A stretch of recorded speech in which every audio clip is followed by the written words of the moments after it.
Hello students, I am Rafiq Ahmed and I welcome you in this class of linear algebra. In last video we have defined linearly independent and linearly dependent sets. Li set यानी linearly independent, रैखिकता स्वतंत्र, और LD set यानी रैखिकता आश्रित। ये हमने इससे पिछले वीडियो में डिफाइन किया था। हमने डिफाइन किया था कि कुछ वेक्टर्स कब Li कहलाते हैं और कब LD कहलाते हैं।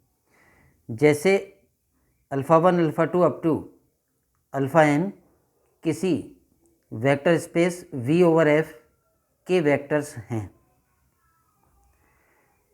तो ये Li कहलाएंगे यानी लीनियरली इंडिपेंडेंट कहलाएंगे यदि इनका कोई भी कॉम्बिनेशन ज़ीरो वेक्टर के बराबर केवल तभी आ सकता हो जब सभी गुणांक ज़ीरो हों। Coefficients a1 a2 up to an लेकर इन वेक्टर्स का एक लीनियर कॉम्बिनेशन हमने बनाया, तो ये लीनियर कॉम्बिनेशन ज़ीरो वेक्टर के बराबर केवल तभी आ सकता हो जब सभी गुणांक a1 a2 an के मान ज़ीरो लिए जाएं, तब तो ये वेक्टर्स Li कहलाते हैं। और अगर ऐसा संभव हो सके कि इन वेक्टर्स का कोई कॉम्बिनेशन ऐसा भी है जो ज़ीरो वेक्टर के बराबर प्राप्त हो रहा है और उसमें कम से कम एक गुणांक अशून्य भी है, यानी अशून्य गुणांक के होते हुए लीनियर कॉम्बिनेशन ज़ीरो वेक्टर के बराबर आ जाए, तो ये वेक्टर्स लीनियरली डिपेंडेंट कहलाते हैं। तो ये हमने Li और LD की डेफिनेशन पिछले वीडियो में समझी थी। अगर इनको इस रूप में बोलें तो हम कहेंगे कि ये सदिश Li हैं या ये सदिश LD हैं, और अगर हम इनका सेट बना लें S alpha 1 alpha 2 up to alpha n, तो हम कहेंगे कि ये सेट Li है या ये सेट LD है। यानी कोई भी परिमित समुच्चय Li होता है अगर उसके सभी वेक्टर्स Li हैं, और कोई भी परिमित समुच्चय या फाइनाइट सेट LD होता है यदि उसके सभी वेक्टर्स LD हैं। इनफाइनाइट अगर सेट हो तब भी Li LD होते हैं, उसकी डेफिनेशन में थोड़ी सी भिन्नता हो जाएगी। जैसे अगर S किसी वेक्टर स्पेस के वेक्टर्स का इनफाइनाइट सेट है, यानी S में अनंत वेक्टर है, तो S Li होगा यदि और केवल यदि S का हर फाइनाइट सबसेट Li हो। यानी S में से कोई भी परिमित संख्या में वेक्टर ले लें तो हमेशा Li आए, दूसरे परिमित संख्या में वेक्टर ले लें तो वो भी Li आए। S का हर फाइनाइट सबसेट Li हो तो S Li कहलाता है, अन्यथा नहीं कहलाता। अन्यथा का मतलब यानी अगर Li नहीं कहलाएगा तो LD कहलाएगा। तो इनफाइनाइट सेट के लिए भी Li की डेफिनेशन होती है, लेकिन हमें अधिकांश स्थितियों में फाइनाइट सेट्स को ही Li और LD चेक करना है, तो फाइनाइट पर ही हम ज़्यादा फोकस करें। इनफाइनाइट भी Li LD होते हैं। तो एक बार मैं फिर रिपीट करूं कि कोई फाइनाइट सेट कब Li होता है, जब उसके सदिश Li हो, और कोई फाइनाइट सेट कब LD होता है, जब उसके सदिश LD हो। और सदिश Li और LD कब होते हैं, वो ये डेफिनेशन हो ही गई कि Li कब होते हैं, जब उन सदिशों का कोई भी कॉम्बिनेशन ज़ीरो वेक्टर के बराबर केवल तब ही आ सकता हो जब सारे गुणांक ज़ीरो लिए जाएं। और LD कब होते हैं, जब उनका ऐसा कॉम्बिनेशन भी ज़ीरो वेक्टर के बराबर आता हो, कम से कम एक ऐसा कॉम्बिनेशन भी ज़ीरो वेक्टर के बराबर आता हो जिसमें at least one coefficient is non zero. तो ये हमने लास्ट वीडियो में डिस्कस किया था। अब आज क्या करने जा रहे हैं हम, आज हम कुछ थ्योरम्स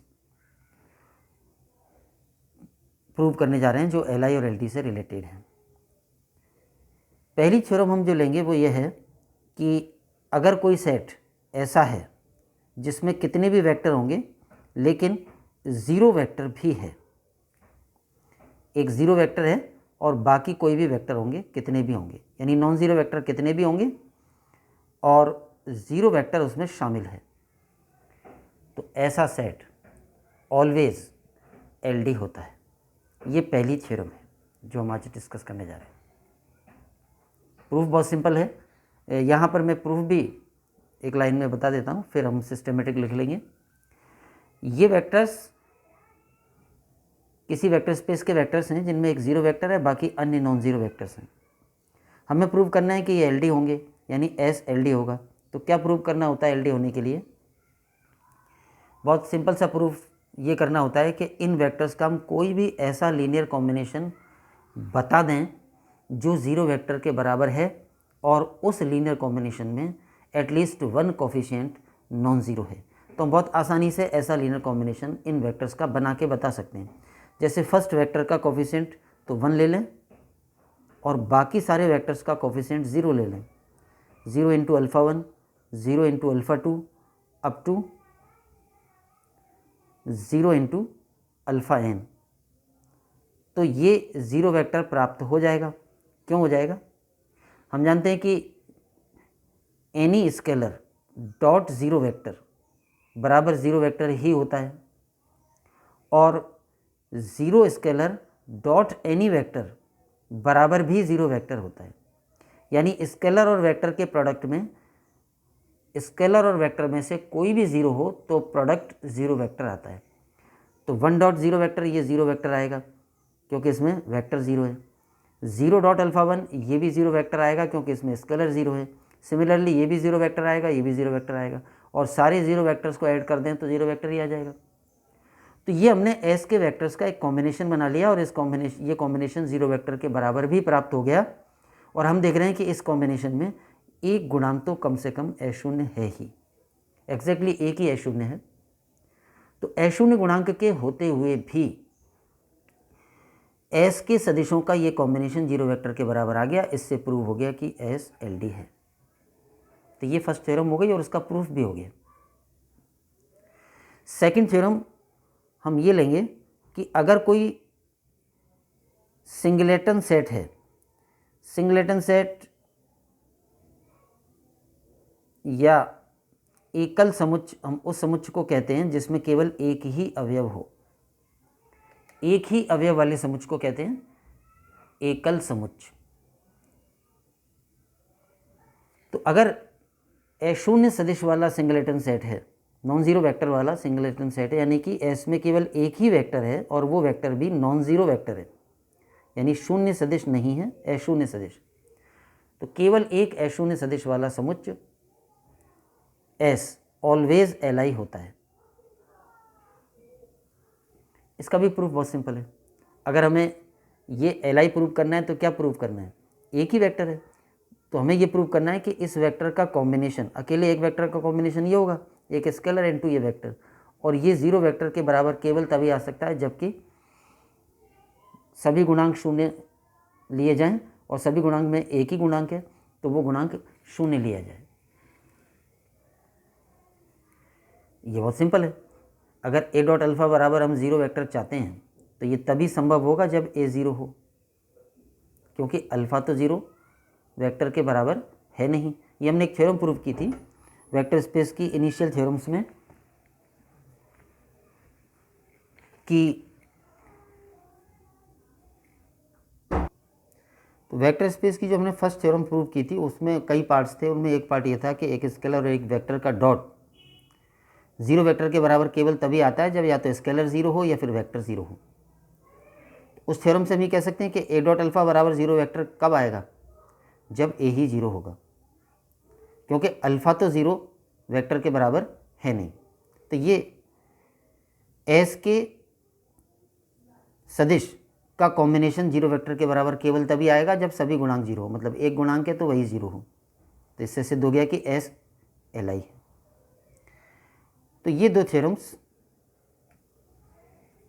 हमने यहाँ समझ ली। इनको लिख भी लें तो स्टेटमेंट एंड प्रूफ इस तरह से होगा। जो फर्स्ट थ्योरम है उसका स्टेटमेंट हो जाएगा कि सदिशों का ऐसा समुच्चय जिसमें शून्य सदिश विद्यमान हो LD होता है। तो हमने S एक सेट ले लिया जिसमें अल्फ़ा 1 से अल्फ़ा n तक कुछ वेक्टर्स हैं जो कि नॉन ज़ीरो वेक्टर्स हैं और एक इसमें ज़ीरो वेक्टर भी मौजूद है। ये किसी वेक्टर स्पेस V/F के कुछ सदिशों का एक समुच्चय है जिसमें शून्य सदिश विद्यमान है। इसका कॉम्बिनेशन बना लिया, फर्स्ट वेक्टर का कोफिशिएंट 1 ले लिया यानी नॉन ज़ीरो और बाकी सबका कोफिशिएंट 0 ले लिया, तो ये कॉम्बिनेशन 0 वेक्टर के बराबर आ जाएगा। और यहाँ जो ये लेफ्ट हैंड साइड है वो L यानी कि LHS जो है उसमें प्रथम सदिश का गुणांक A0 है, 1 है, जो कि A0 होता है। तो A0 गुणांक के होते हुए कॉम्बिनेशन 0 वेक्टर के बराबर आ गया। इसका मतलब ये सारे वेक्टर्स LD हैं और ये वेक्टर्स LD हैं का मतलब समुच्चय S LD है। तो ये फर्स्ट थ्योरम का प्रूफ हो गया। सेकंड थ्योरम पर आए तो सेकंड थ्योरम में A0 सदिश वाला एकल समुच्चय Li होता है। तो हमने ले लिया S बराबर set of single vector alpha किसी सदिश समष्टि V/F का एकल समुच्चय है जहाँ alpha is non zero vector. तो ये A0 सदिश है और एक ही है इस समुच्चय में। अब हम इसको Li प्रूव करना चाहेंगे, लीनियरली इंडिपेंडेंट। तो क्योंकि अल्फ़ा ज़ीरो वेक्टर के बराबर नहीं है अतः A डॉट अल्फ़ा बराबर ज़ीरो वेक्टर केवल तभी होगा जब A शून्य हो, क्योंकि ये शून्य नहीं है तो फिर यही शून्य होना पड़ेगा, तभी ये प्रोडक्ट ज़ीरो वेक्टर के बराबर आएगा। तो ये क्या है? S के सभी सदिशों का लीनियर कॉम्बिनेशन। सभी सदिश का मतलब एक ही सदिश, क्योंकि उसमें है ही एक सदिश। तो S के सदिश का कॉम्बिनेशन है जो ज़ीरो वेक्टर के बराबर केवल तभी आएगा जब ये गुणांक शून्य हो। इसका मतलब S Li है। तो ये सेकंड थ्योरम हो गई। और तीसरी थ्योरम जो हम ले रहे हैं वो ले रहे हैं कि किसी सेट के Li होने पर उसका सबसेट भी Li होता है। Li समुच्चय का अरिक्त उपसमुच्चय भी Li होता है। यानी अगर कोई सेट Li है और उसमें से कुछ वेक्टर हटा दिए जाएं तो उसका सबसेट बचेगा, तो वो सबसेट भी Li होगा। इस बात को प्रूफ इस तरह से करेंगे। S जिसमें अल्फ़ा 1 से अल्फ़ा m तक कुल m वेक्टर हमने लिए हैं, ये क्या है? किसी सदिश समष्टि V/F के Li समुच्चय T बराबर इतने का उपसमुच्चय है और S अरिक्त भी है। तो यहाँ पर T और S, तो S सबसेट है T का और T Li दिया हुआ है। अब T Li दिया हुआ है तो T में कुछ वेक्टर्स होंगे, तो T में जो वेक्टर्स हैं उनको हमने ये नाम दे दिए। अब क्योंकि S T का सबसेट है तो S में जो वेक्टर्स होंगे वो T के ही वेक्टरों में से कुछ होंगे। तो हमने सिंबल सुविधा के लिए ऐसे दे दिए हैं कि T में जो वेक्टर ऐसे हैं जो S में भी हैं उनको तो नाम दे दिया अल्फ़ा करके, और बाकी के जो T के वेक्टर्स हैं जो S में नहीं हैं उनको नाम दे दिया बीटा करके। तो ये T एक समुच्चय हो गया जिसमें कि m प्लस n वेक्टर्स हैं। m वेक्टर्स को सिंबल अल्फ़ा वाला दिया है और n वेक्टर्स को सिंबल बीटा वाला दिया है, n वेक्टर्स को, और ये T समुच्चय जो है Li दे रखा है। अब इस T का उपसमुच्चय है S, alpha 1 alpha 2 alpha m। ये अरिक्त भी है यानी non empty subset of T। तो हमें सिद्ध करना है कि S भी Li होगा, मतलब सुपर सेट S सबसेट है यहाँ पर और T सुपर सेट है। S is a subset of T। तो S उपसमुच्चय है और T अधिसमुच्चय है। तो T के Li होने पर यानी सुपर सेट के Li होने पर सबसेट भी Li होगा, ये प्रूव करना है। तो यहाँ पर हम ये तो गिवन है कि T Li है और S को Li प्रूव करना है, सबसेट को Li प्रूव करना है। अब ये बात कि S भी Li होगा, ये यहाँ पर हम बाई कंट्राडिक्शन मेथड प्रूव करेंगे। अगर थ्योरम को हम पहले रफली समझ लें तो इस प्रकार है, जैसा कि अभी हमने देख लिया कि S सबसेट है T का। S में वेक्टर्स हैं अल्फ़ा 1 से अल्फ़ा m तक और टी में वेक्टर्स हैं, जो एस में हैं वो तो होंगे ही टी में, अल्फ़ा 1 से अल्फ़ा m तक, और कुछ एक्स्ट्रा हैं वो हमने नाम दे दिया है बीटा 1 से बीटा n तक। तो ये एस और टी हैं, एस सबसेट है, टी एल आई दिया हुआ है, प्रूव करना है कि सबसेट एस भी एल आई होगा। तो सबसेट एस को एल आई प्रूव करने के लिए हम कंट्राडिक्शन मेथड यूज़ करेंगे। कंट्राडिक्शन या विरोधाभास विधि बहुत बार हमने यूज़ की है पिछली क्लासों में भी। तो यहाँ पर जब हमें प्रूव करना है कि एस एल आई है तो हम विरोधाभास हेतु मान लें, फॉर कंट्राडिक्शन एज्यूम कर लें कि एस एल डी है। अगर एस को एल डी मान लिया जाए तो क्या होगा? एल डी की परिभाषा, एल डी की परिभाषा से एस के सदिशों का कोई ऐसा लीनियर कॉम्बिनेशन ज़रूर होगा जो ज़ीरो वेक्टर के बराबर आएगा और उसमें कम से कम एक गुणांक A0 होगा। तो मान लें कि ये A1 alpha 1 up to AN alpha या AM अल्फ़ा M ये S के सभी सदिशों का एक लीनियर कॉम्बिनेशन है और ये ज़ीरो वेक्टर के बराबर आता है। ऐसा लीनियर कॉम्बिनेशन होगा ही।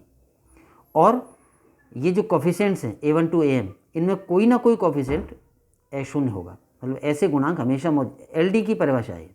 अगर कोई समुच्चय एल डी है तो उसका मतलब यही होता है कि उस समुच्चय के सदिशों का ऐसा लीनियर कॉम्बिनेशन भी ज़ीरो वेक्टर के बराबर आएगा जिसमें कम से कम एक गुणांक A0 होगा। तो ये जो गुणांक है A1 से AM तक, इनमें कोई ना कोई A0 ज़रूर होगा। मान लो कि वो जो A0 गुणांक है वो AI है, तो आईवां गुणांक मान लो इसमें A0 है। और भी हो सकते हैं लेकिन कम से कम एक ज़रूर होगा। तो LD अगर है तो ये स्थिति ज़रूर होगी। अब इसी इक्वेशन को हम एक्सटेंड करके ऐसे लिख सकते हैं, A1 alpha 1 up to AM alpha M, और फिर इसमें ये बीटा वाले वेक्टर्स और बढ़ा दें ज़ीरो गुणांक के साथ, 0 into beta 1 up to 0 into beta n। तब भी ये इक्वेशन ज़ीरो वेक्टर के बराबर रहेगा, तब भी ये लेफ्ट हैंड साइड, क्योंकि ये टर्म अगर ज़ीरो वेक्टर के बराबर थी तो ये पूरी टर्म भी ज़ीरो वेक्टर के बराबर होगी, क्योंकि जो हमने एडिशनली जो बढ़ाया है वो सब ज़ीरो वेक्टर ज़ीरो गुणांक के साथ बढ़ाए। और ज़ीरो गुणांक के साथ बढ़ाने का मतलब ज़ीरो वेक्टर बढ़ाया है। 0 इंटू बीटा 1 ज़ीरो वेक्टर ही होता है, और कोई भी वेक्टर में अगर हम ज़ीरो वेक्टर जोड़ दें तो वो उतना ही रहता है। तो हमने ये टर्म एक्स्ट्रा बढ़ा दी और ये जो बढ़ाई है ये पूरा ज़ीरो वेक्टर ही है। तो अगर ये इक्वेशन सही है तो ये भी सही होगी, क्योंकि ज़ीरो वेक्टर बढ़ाया है। लेकिन अब ये यहाँ पर ये S के सदिशों का कॉम्बिनेशन था और अब ये किसके सदिशों का कॉम्बिनेशन है? अब ये T के सदिशों का कॉम्बिनेशन है, क्योंकि इसमें T के सारे वेक्टर्स मौजूद हैं, अल्फ़ा 1 से अल्फ़ा M तक और बीटा 1 से बीटा N तक। अब ये T के सदिशों का कॉम्बिनेशन भी ज़ीरो वेक्टर के बराबर प्राप्त हो रहा है और इस कॉम्बिनेशन में भी A0 गुणांक मौजूद है, वही वाला जो पहले था। I1 गुणांक अगर इसमें A0 था तो वो गुणांक यहाँ अभी भी मौजूद है। तो T के सदिशों का कॉम्बिनेशन जीरो वेक्टर के बराबर है और उसमें A0 गुणांक मौजूद है। इससे तो ये सिद्ध हो गया कि T भी LD है, और T का LD सिद्ध हो जाना अपने आप में विरोधाभास है, क्योंकि T तो LI दे रखा था। इसका मतलब हमारी ये मान्यता या हमारा ये मानना कि S LD हो सकता है सही नहीं, और जब S LD नहीं हो सकता तो LI होगा। तो ये इस थ्योरम का पूरा प्रूफ है। यहाँ पर हम वापस आएँ, हमने थ्योरम का स्टेटमेंट लिख दिया कि LI समुच्चय का अरिक्त उपसमुच्चय भी LI होता है। S सबसेट मान लिया T का और T LI मान लिया। अब हमें प्रूव करना है कि S भी LI होगा। विरोधाभास हेतु कंट्राडिक्शन के लिए मान लो कि S LD है। S को LD मान के देखें थोड़ी देर तो कंट्राडिक्शन आ जाएगा, यानी विरोधाभास आ जाएगा। S को LD मान लिया तो LD की परिभाषा लगा दी। अगर S LD है, लीनियरली डिपेंडेंट है, तो क्या होगा कि S के सदिशों का कोई ऐसा कॉम्बिनेशन मौजूद होगा जो जीरो वेक्टर के बराबर आएगा और उसमें जितने गुणांक हैं उनमें कम से कम एक गुणांक A0 होगा, और उस A0 गुणांक को हमने AI मान लिया, यानी ऐसे गुणांक a1 से लेकर am तक फील्ड में मौजूद होंगे कि उनसे बना कॉम्बिनेशन जीरो वेक्टर के बराबर भी आएगा और इन गुणांकों में कम से कम एक गुणांक a0 भी होगा। फिर वही जैसे मैंने अभी समझाया था, ये जो इक्वेशन नंबर 1 है इसी में लेफ्ट हैंड साइड में कुछ ऐड कर दिया, और ऐड क्या किया, ज़ीरो गुणांक के साथ सारे बीटा वेक्टर ऐड कर दिए। a1 अल्फ़ा 1 से am अल्फ़ा m तक तो है ही, प्लस जीरो बीटा 1। तो ये जो ऐड किया ये पूरा जीरो वेक्टर है, और जीरो वेक्टर ऐड करने से कोई फ़र्क नहीं पड़ता। तो अगर ये लेफ्ट हैंड साइड बराबर जीरो वेक्टर थी तो अब ये वाली लेफ्ट हैंड साइड भी जीरो वेक्टर के बराबर हो जाएगी। ये left hand side zero vector के बराबर थी तो ये पूरा लेफ्ट हैंड साइड भी जीरो वेक्टर के बराबर हो जाएगा, क्योंकि जो एक्स्ट्रा ऐड किया है वो अपने आप में जीरो वेक्टर है। लेकिन अब ये जो लेफ्ट हैंड साइड है वो टी के सभी सदिशों का लीनियर कॉम्बिनेशन है, और इस लीनियर कॉम्बिनेशन में a0 गुणांक मौजूद है। किसी भी समुच्चय के सदिशों का कोई लीनियर कॉम्बिनेशन जीरो वेक्टर के बराबर आ जाए और उस लीनियर कॉम्बिनेशन में एक भी अगर a0 गुणांक मौजूद हो तो इससे ये सिद्ध हो जाता है कि वो समुच्चय LD है। तो यहाँ LHS समुच्चय टी के सभी सदिशों का एक LC है, लीनियर कॉम्बिनेशन है, जिसमें a0 गुणांक AI विद्यमान है। तो इससे क्या सिद्ध हो गया कि टी भी LD है। इससे सिद्ध हो गया कि टी भी LD है।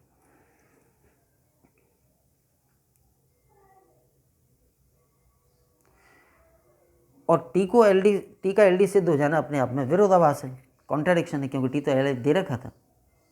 अतः S को LD मानना सही नहीं है, S LD नहीं हो सकता, क्योंकि S को LD मान लिया तो एक गलत बात सिद्ध हो जाती है। फलतः S भी LI होगा, क्योंकि LD अगर नहीं है तो फिर LI होगा। कोई भी सेट LI और LD में से एक और केवल एक प्रकार का होता है। तो इस तरह से ही बाई कंट्राडिक्शन मेथड प्रूव हो गया कि जब T LI है तो S भी LI होगा, अर्थात LI समुच्चय का प्रत्येक अरिक्त उपसमुच्चय भी LI होता है, यानी every non empty subset of LI set is also LI। तो ये थ्योरम हो गई, और इस थ्योरम में जो मेन प्रूफ है ठीक वैसा ही प्रूफ अगली थ्योरम में भी हो जाएगा। और तो वो अगली थ्योरम यह है, LD समुच्चय का अधिसमुच्चय भी LD होता है। यानी अगर कोई सेट S LD है और S का कोई सुपर सेट है T, तो फिर T भी LD होगा। यानी एक छोटा सेट LD हो, यानी कोई सेट LD हो और उसमें कुछ वेक्टर और बढ़ा दिए जाएं तो वो LD ही रहता है, ये मतलब है। LD समुच्चय का अधिसमुच्चय भी LD होता है। प्रूफ S हमने ये मान लिया, जिसमें अल्फ़ा 1 से अल्फ़ा m तक वेक्टर मान लिए, किसी सदिश समष्टि V ओवर F का कोई LD उपसमुच्चय, यानी ये LD मान लिया। फिर इसका सुपर सेट लिया T, तो सुपर सेट कैसा होता है, S में जितने हैं वो वेक्टर तो उसमें होंगे ही, कुछ और वेक्टर और होंगे, तो जो एडिशनल वेक्टर हैं वो बीटा मान लिए।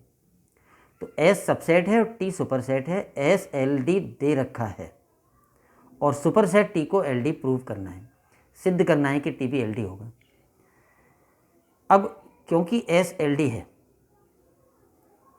तो LD की परिभाषा लगाएं। इसका मतलब S के सदिशों का ऐसा लीनियर कॉम्बिनेशन जीरो वेक्टर के बराबर जरूर आएगा जिसमें कम से कम एक गुणांक a0 होगा।